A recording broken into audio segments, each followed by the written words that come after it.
የሲንጋፖር ታሪክ እጅግ አስደናቂ ነው። ከትንሽ የአሳ ማጥመድ መንደር ወደ ዓለም አንዱ ከፍተኛ እና የተዘጋጀ ከተማ መቀየሩ በአንድ አይነት ድንቅ ድርጊት ነው። እነሆ በአጭር እና በቅድሚያ ታሪኩን እንተርክ። የመጀመሪያ ዘመናት ከ13ኛው ክፍለ ዘመን ጀምሮ ሲንጋፖር በመጀመሪያ ቱማሲክ ወይም ቱማሴክ ተብሎ ይታወቅ ነበር። ይህም በመላይ ቋንቋ የባህር ከተማ ማለት ነው።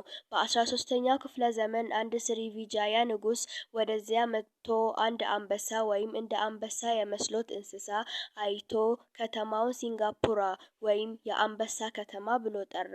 የእንግሊዝ አገዛዝ በ1819 እስከ 1963 በ1819 እንግሊዝ ንጉስ የተወካዩ ሲር ስታንፎርድ ራፍልስ ወደ ደሴቱ መጥቶ እንግሊዝን እንዲገባ ያደረገ ነው። ሲንጋፖር በፍጥነት የንግድ ማዕከል ሆነ። በእንግሊዝ አምባ እንደ ብሪቲሽ ኮሎኒ ተቆጣጠረ።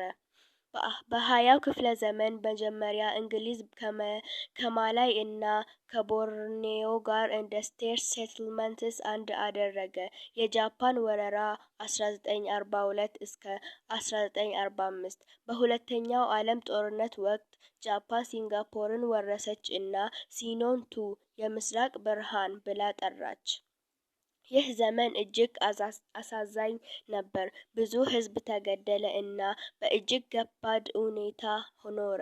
ከእንግሊዝ ነጻነት 1959 እስከ 1965 በ1959 ሲንጋፖር ከእንግሊዝ የተወሰነ መጠን ነጻነት አገኘ እና ሊ ኩዋን ዩ የመጀመሪያ ጠቅላይ ሚኒስትር ሆነ።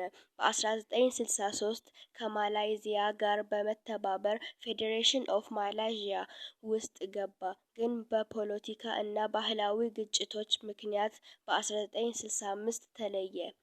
ነፃ መንግስት 1965 እንደ ኤውሮፓ ዓመተ ምህረት አሁን በ1965 ሲንጋፖር በመጀመሪያ ጊዜ ሙሉ በሙሉ ነፃ መንግስት ሆነ።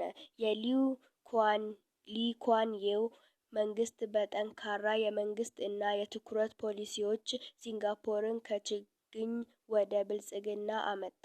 ዛሬ ሲንጋፖር በዓለም ላይ ከፍተኛ የህይወት መጠን፣ የቴክኖሎጂ እና የትምህርት መስክ ያለው አገር ነው።